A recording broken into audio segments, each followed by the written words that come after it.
and she just got freaky as shit. She started rubbing up on this man's arm, started kissing him.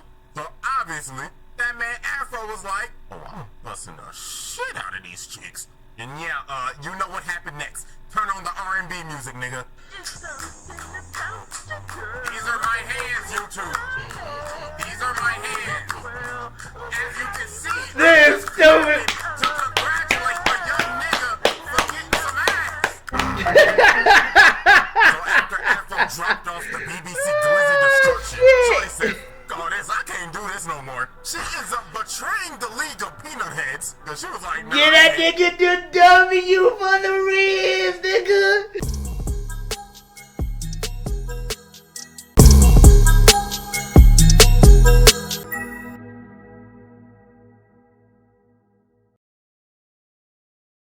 And what's good, everybody? How y'all doing today, man? It's your boy Dark Crimson DZ.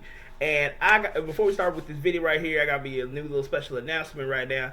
I had just changed my little logo or so for the Dark Crimson pager or so. It originally was this. Now, thanks to my cousin Parker, shout outs to him, I now got me a brand new logo look that I wanted to do to represent for the channel or so, and this is what it looks like. Thank you very much, cousin. Like I say, love you. Shout outs to him or so. I'm definitely gonna be going to him or so for like any more like designs or so.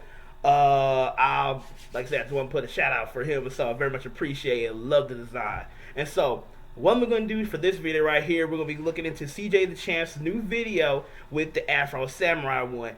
Cannot wait. So hey, without further long, man, let's get down to the video. So why they fighting, the bad shorties out here watching from a distance. So she calls up DJ Noodle Barnacle and tells him, "Play my shit, baby." So bro pulls out his mixtape and said, "I'm about to go platinum with this." And they end up getting jumped by the damn Foot Clan. Bruh.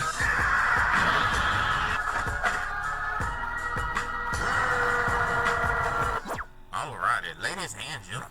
It is time to return once again to the Roundtable of Black Air Force activity. A series that we observe and analyze. 2D niggas going to beat the shit out of other 2D niggas for our joy and entertainment. And ladies and gentlemen, without wasting time, I'm gonna just go ahead and tell you. Today we is going over one of the coldest niggas to ever grace a manga panel in animation itself. And not to mention the nigga's Riz is unspoken. But ladies and gentlemen, the coldest samurai to ever do it, this nigga Afro. I mean, come on, y'all. This man was so cold, they had to get Samuel L. Jackson to voice this. Exactly. I mean, what more evidence do you need? I mean, I'm still gonna do the trial and shit, but y'all already know we got the evidence on deck, so strap in, get some popcorn, and without further ado, Exhibit A.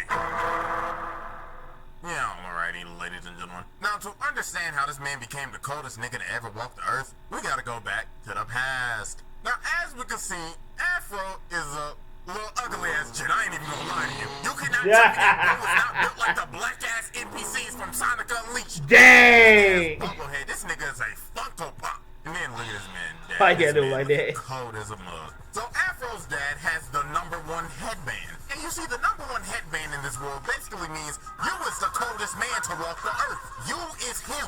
But there comes some baggage with it. Because everybody's your op. Everybody wants a goddamn headband. But you have to have the #2 headband to challenge the #1. So Afro's dad is about to face off against the #2 headband. Now you see, the holder of the #2 headband is this man named Justice. But to be honest with ourselves, this is literally Freddy Krueger.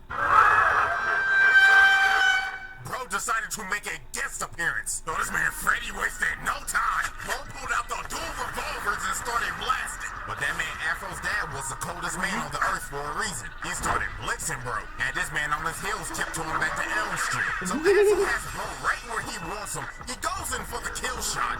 But unfortunately, Freddy had tricks up his sleeves. He decapitates this nigga right in front of his son. Dang! Fatality. And then this man picks up his head, takes off the #1 headband, and throws it at this little nigga. He said, "Here's your nappy-headed ass daddy head, boy." So then he walks up to Afro, this traumatized kid that just saw his dad's head get cut off, and he says, "Ooh, it's unfortunate you had to see that, little nigga. But it's all good, though. Because guess what? We all packing it at this gas and what? Still be alive right now if you niggas This dude. It's a pack watch on Elm Street, nigga! So after This man did ass packed him, smoked him, and then left. What the hell? Right in front of his face, his quest for revenge began. Now, I ain't gonna lie, the man went through some tough times. Bro got jumped by some bandits while they was playing with his dad's skull. Bro said, "Fetch a little nigga." Bro, the disrespect is maddening. He ends up getting raised in a sword fighting orphanage and trained in sword fighting under his master, who is going to be very important later on. So one day, Afro's out with Gino and Osudu selling some fruit, and he ends up overhearing these dudes talking about, "Hey, so is number 2 really back in town?" Yeah, man, apparently he's back from smoking all the ops. So this man Afro overheard this, and he decided, I'ma go jump this nigga. So later on, he runs up on bro, beating some chicks in the room. "Hey, yo, what the fuck?" And runs up on him like, "What, number 2, nigga?" And bro's like, "Hey, bro, chill. You see me busy up in here, don't you?" Yeah, fuck all that. Her booty stank anyways. "Where's number 2, nigga?" The bro tried to pull out the strap, but Afro slits his throat, makes his shorty pass out. It just straight up murders bro. Bro cock blocked the dude and killed him. But the dude wasn't dead yet, and basically gave him the Thanos speech, "You should have gone for the head," and murks himself. So later on, bro's crew ends up pulling up on Afro and all the kids, cause they trying to slide back for they nigga. So they pull up on Afro and straight up surround him. They are really about to jump a little kid. They said, "We sliding for background character 384. So Damn. Afro said, "I didn't bet." So he started drinking his lemonade, pulled the lemonade at bro, and used it as a distraction to take his sword and decapitate bro, spread his hot ass breath in this dude's eyes, cut off dude's arm, makes this guy kill his own teammate, Damn. slices this grown ass man in half, but then Gollum comes behind him and grabs him and starts saying, "My precious." But Afro headbutts him, bro misfires and gets up. Damn. But then this ugly bum right here ends up whacking him, this Pirates of the Caribbean reject looking motherfucker. Then bro starts stepping on him and saying, "Yeah, we're sliding for our nigga Reggie, cuz." But one of the kids ends up throwing a spear at him and cutting off his ear. This nigga's Mike Tyson. Then Afro jumps up and shoves this blade in bro's neck. But then Afro started saying, "Where's number 2? I'ma kill that nigga." But then bro told him the number 2 is dead, and somebody done already killed him. So this is where we're going to end our first flashback sequence, cause this is just the first one. Everything will make sense later. So now go to the present. Now as we can see, Afro is the holder of the number 2 headband, and he is about to get jumped. So this bandit walk up and he like, well, looks like this is the end of the road for you, Afro Samurai. Now, me and my boys about to yank that headband over that nap-ass head of yours. I know that. Hold on, man. I know they're doing a flashback thing, or they're trying to explain the whole situation with the story or whatever, though. But the question, and I'm pretty sure they're gonna explain this though, but I still want to answer the question, or I still want to ask the question. How exactly did he get the number 2 spot, and why was the number 2 guy still being called number 1 since he killed number 1 and took his headband? Like, that part don't make no sense. Wouldn't that make him number 1, not number 2? So shouldn't he go around asking where number 1 at, not number 2? Like, that part didn't make no sense to me. But I mean, he got the number 2 headband. But it's still wondering like where number 1 at. But you know, I guess we'll just wait and see, and hopefully CJ will explain that part. Cause that's just confusing me. You nappy-headed motherfucker. But this man Afro was not fazed. Bro spat out the Zaza and hit that pose. So they all start running at this man like some hungry-ass hyenas. So bro shoots this musket, but Afro cuts the bullet in half, and he ends up spreading and killing everybody. Damn. And look at all these ugly bastards just running to their death. This was a damn massacre. Not even a fight. I don't even think bro broke a sweat. Look at this dodge. He went through the nigga's hair. And this was just disgusting. An absolute bloodbath. Bro sent all these NPCs back to the file logs. So then after it's all over, the lead bandit's like, wow, why you had to do this to us, nigga? The fuck we do to deserve this, cub? And you wanna know what Afro's response was? Bro just casually smoked their back. He looking like I packed all y'all niggas. Then after that, he went to his imaginary friend Ninja, and bro said, "Hey, pass that shit, nigga." And look at his monstrous inhale. Bro said, "God damn." So after that massacre, word starts spreading out that Afro's back in town. Everybody in this bar is shook. They like, boy, ain't no way in hell that nigga real. And I know everybody in this bar gotta be high as fuck. It is smoky as shit. Probably smells like straight Black and Miles gas in a 2-pack of ass. So this man Afro walk in here and all these sketchy ass motherfuckers are shook. So he walk up to the foreign ass bartender, I ain't gonna lie. So she like, hey, how you doing, baby? What you feeling today? Henny, Patron, Crown, Bacardi? I could make a mean ass mojito, nigga. So you think Afro would get a mean ass drink, like just straight Hennessy straight out the boot? Bro said, lemonade, ice, cold. What? Embarrassing. Well, everybody like, hey, what the fuck, old soft ass nigga? Look at this big black nigga looking like Balrog. Bro slams the glass of lemonade, and he's like, yo, pussy, you must drink a man's drink, cut. But Afro lifted up his hand, and Shawty was like, another one? On his tab? So then Big Boy tried to swing at him, but Afro backhands bro and sends him into spin cycle. Damn. This unspoken Riz. She was like, God damn. So Afro pulls out this crazy ass looking straw, and she was like, damn, you cold as hell. And bro took a mean ass sip and said, and after that it was raps. The bartender was ready to give up the boom boom. Afro left the bar. Some dude from the bar followed him, and he ends up pulling out this big ass crossbow and just started shooting. Bro came ready to hit a lick. So while Afro's blocking all the arrows, Bro got desperate, so he pulled out the noob tube. Bro said, I'm getting that headband at any means cost. But Afro came down and just made light of him. Bro stabbed him in the head. Bro said, night night, motherfucker. But after he watched this idiot, is where stuff got crazy. This big ass nigga comes from the What the hell? pulls out a fucking RPG, and bro shot that. Stop. What the hell? Bro, I'm thinking that these niggas about to fight with Spirit Sword. They all pulling out like RPGs. Like, this ain't Call of Duty, motherfuckers. What the hell? Fight with some blades, nigga. Shit. What the like, goddamn. I'm sitting here thinking in my head, like, okay, they gonna at least be some thug ass niggas to pull out some blades or something like that. Like, this is a Samurai Jack type shit. But nah, they like, we all pulling out the blinkies here. God dang. And Afro got blown off a cliff. That brother is slumped. So after Afro gets blown off a cliff, he ends up getting found and taken care of by this, oh my god, just yacht of a...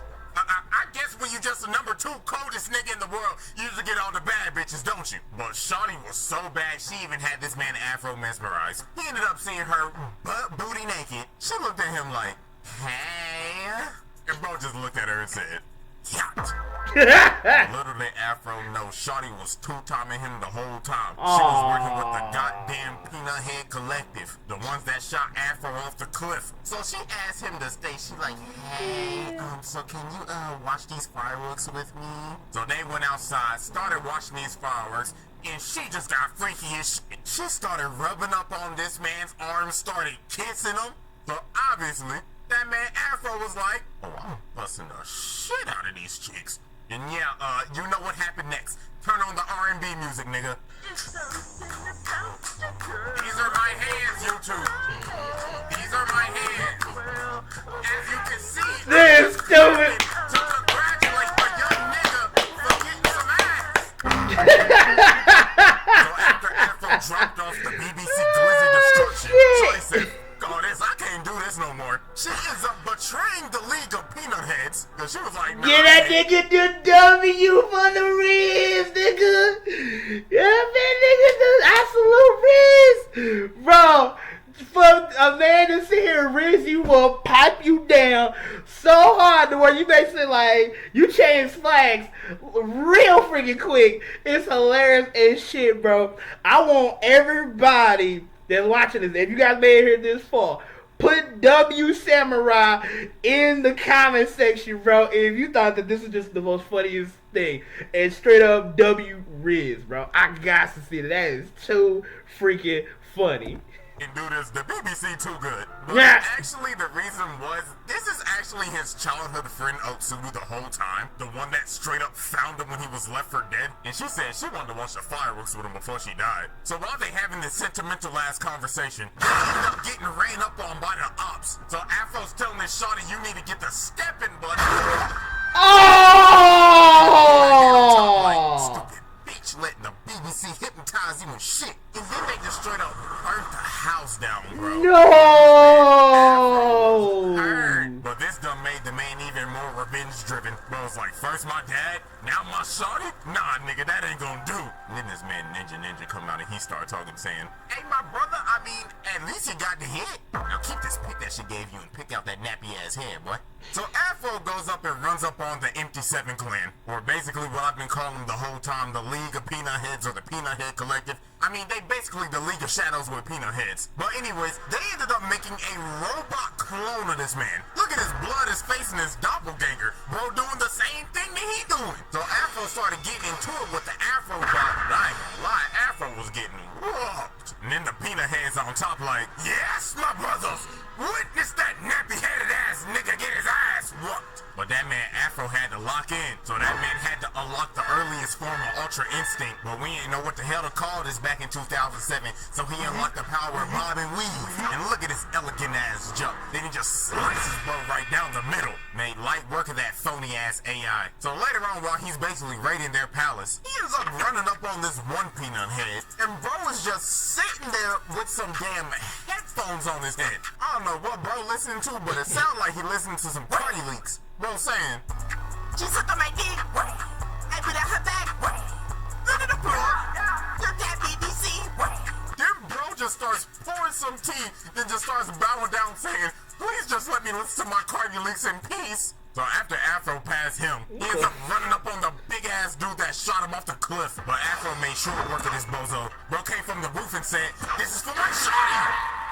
But then dude spawned more peanut heads from his backpack. This nigga is Cell, bro, just pooped out the Cell Juniors. So they straight up surround him. So this one run at him, but Afro shoves the sheath of the sword in his chest. And he just throws him at the other dude. And bro's like, oh shit, get off me, brother five. But Afro just picks up this sword and just makes a peanut kebab. So about 5 minutes later, he walks into this next room. And Blood right here think he playing Splinter Cell. Bro thinks he's camouflaged in the bodies with his night vision. But this man probably had the most brutal death in this entire show. So he trying to sneak him. But then he looking in the thing, he like, wait a minute, where'd he go?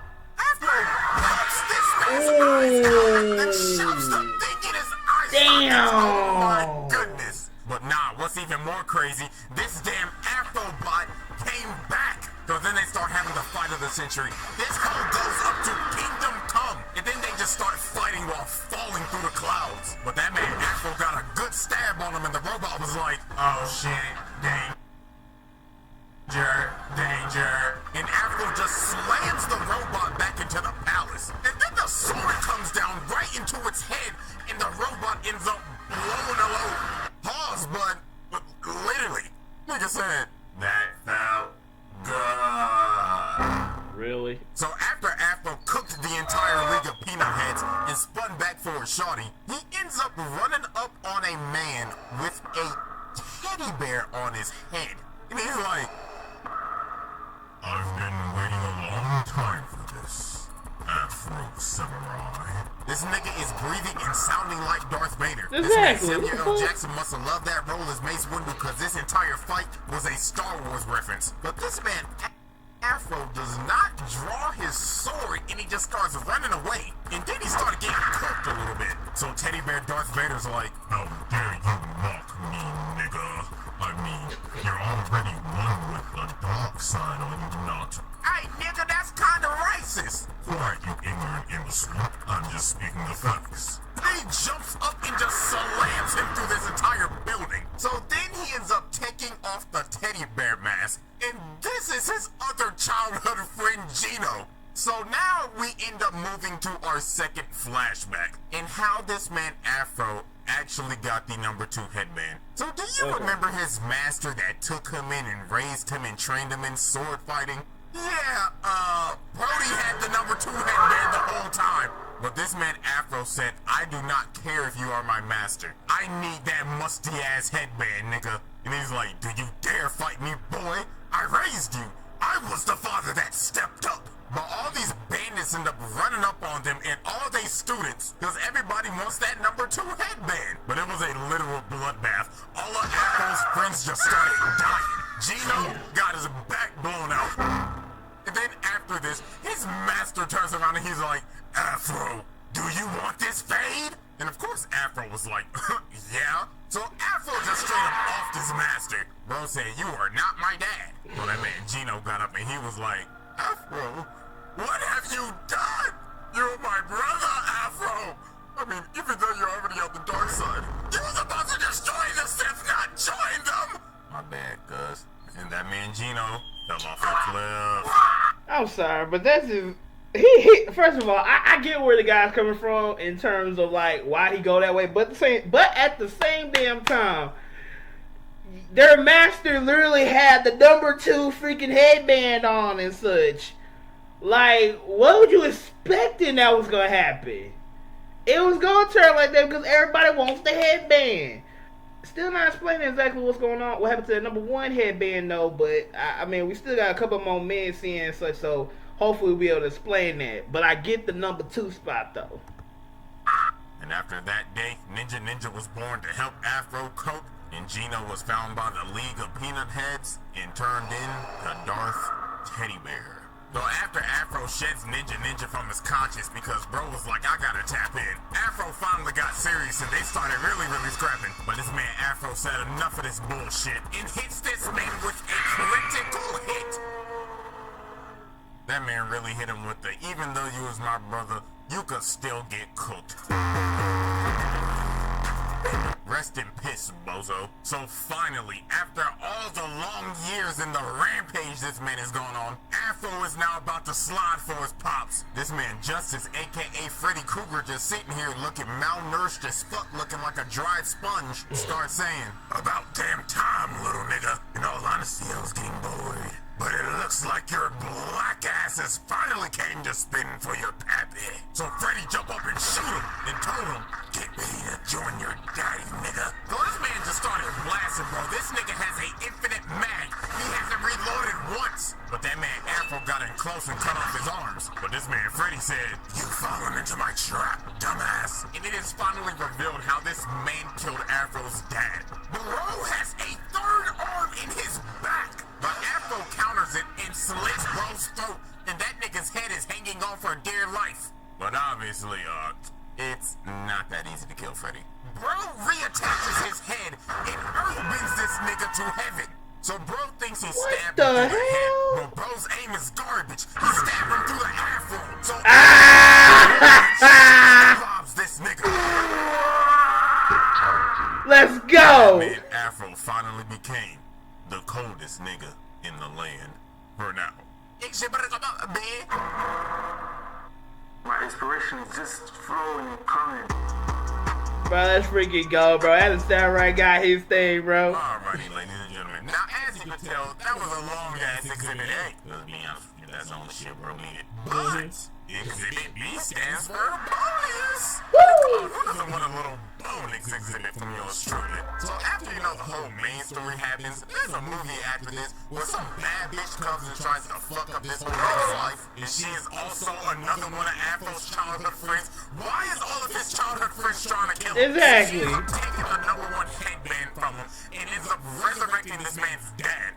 But what we're gonna be focusing on is actually none of that. There's a certain fight in this movie that will deadass make you question your morals. And you will realize, even though this man Afro is the protagonist, this man is no damn hero. So since Afro lost the number 1 headband, Afro had to go and search for the number 2 again. So later on, while he's on his journey, he runs into some motherfucker looking like he just got off the set of Pocahontas kidnapping some kid. But obviously, bro started shitting bricks when he realized, oh shit, nigga, that's Afro. So bro tried to shoot him with his shorty, but that man got cooked in like 0.5 seconds. Blood got his face sliced off. So then this man's dad comes, and he's like, hey bro, I appreciate you saving my kid and everything, dude. Judging by your appearance, are you here for Rolling Loud, bro?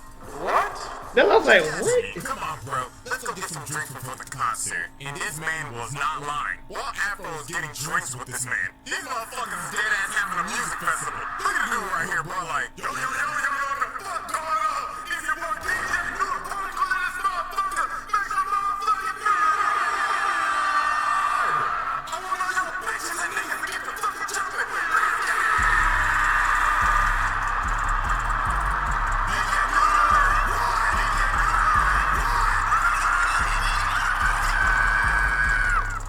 Everybody's outside right now enjoying Rolling Loud with DJ Noodle Barnacle. Afro's in here with the mystery man. So bro's like, cheers, brah. Watch me shotgun this shit. The man says, I never get tired of that shit. you see, his father died to a nigga with an afro. Well, yeah, this is a number 2 headband holder, Shichiguro. But see, here's the thing. Bro actually has good intentions, cause he wants to hide the number 2 headband to stop the bloodshed. But this man Afro did not care at all. Bro will stop at nothing to get that musty ass headband. So they go outside and they about to duel. So Shichiguro's like, you know, bro, I really thought we could have been good friends, bro, but your vengeance blinds you, bro. Not cool. So they start to scrap, and it looks like these dudes are just dead even. So Afro tries to land a strike, but bro stops it with chains on his forearm, and he just got this big ass chain hanging. Bro got all this ice. This nigga Karabika. All bro missing is a shovel. So he had Afro on his heels. So Afro said, the hell with this. Let's have a change of scenery. So they run out to the festival and start fighting in front of everybody. They just started fighting in the damn floor. So while they fighting, the bad shorty's out here watching from a distance. So she calls up DJ Noodle Barnacle and tells him, play my shit, baby. So bro pulls out his mixtape. Nigga said, I'm about to go platinum with this. And they end up getting jumped by the damn Foot Clan. I guess this man Shredder said, y'all better get ready for my trial. So this man Afro had to deal with these middle of the boss fight NPCs. So after these two literally murder the entire Foot Clan, Chichiguro's like, let's go ahead and finish this off, brah. Mano a mano, bro. So they started scrapping again, and they are still dead even. But this man Afro pulled out one of the dirtiest tricks I have ever seen. DJ Noodle Barnacle drops from the float. Afro grabs him and pushes him to Shichiguro, uses him as a body shield, and stabs Shichiguro through the DJ. Bro! Damn. Ain't no way this nigga just used DJ Noodle Barnacle as a body shield. And that man ended up killing Shichiguro and taking that number 2 headband back. Right in front of his son. Basically killed both of this little kid's father figures. And before he left, he had to say a prayer for that pack. God is good. God is great. Let us thank him for this pack. Amen. And leaves this little ugly ass boy with this terrible ass haircut to grieve over his dead father. And after the fight, you wanna know what Afro did? But no. It actually gets crazier from here. So after this man basically killed his Frankenstein-ass father and got the number 1 headband back, the little boy ended up following him. And Afro meanwhiles little bro and hands him the number 2 headband and tells him, come get it back in blood. He did this kid the exact same way Justice did him all those years ago. And the cycle of revenge continues. No, bro. This nigga's a demon. Well, that's a dark way to end off a video. Well, at least it can't possibly get worse than this. A little longer than a few minutes later.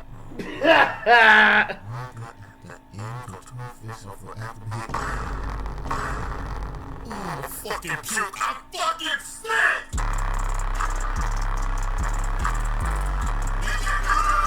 I'm about to go platinum with this. That's let's go back. Let's go back to that real at least quick. it can't possibly get worse than this. A little longer than a few minutes later.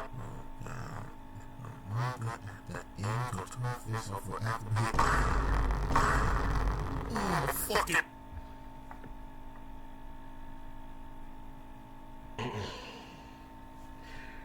Like, come on, man. Like, come on. So the damn manga, he did all that shit and still got packed at the end. Like, I fucking dead, bro. I'm fucking dead. Bro, Afro Samurai is cold as hell. I very much appreciate the anime. I appreciate Samuel Jackson making this masterpiece because we do not get enough black main characters in anime, and this one right here is one of the original ones from the very beginning. Like, this in America at least, before the mainstream anime start coming into America and all that. So I very much appreciate this video right here is great. CJ the Champ did very great with the the reintroduction to the animes. Man, I'm fucking dead.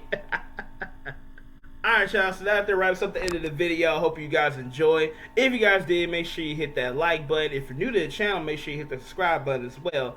And also make sure you hit that post notification bell so you know every single time that I post out a new video. And also, hey, feel free to put it down in the comments down below. Let me know exactly what you guys' thoughts about the video. And if there's any other videos y'all want me to react to next. And feel free to share out the video out to your friends and family. Spread the word out for Dark Crimson. And so, hey, it's your boy Dark Crimson DZ. I'll see you guys out on the next video. Laters.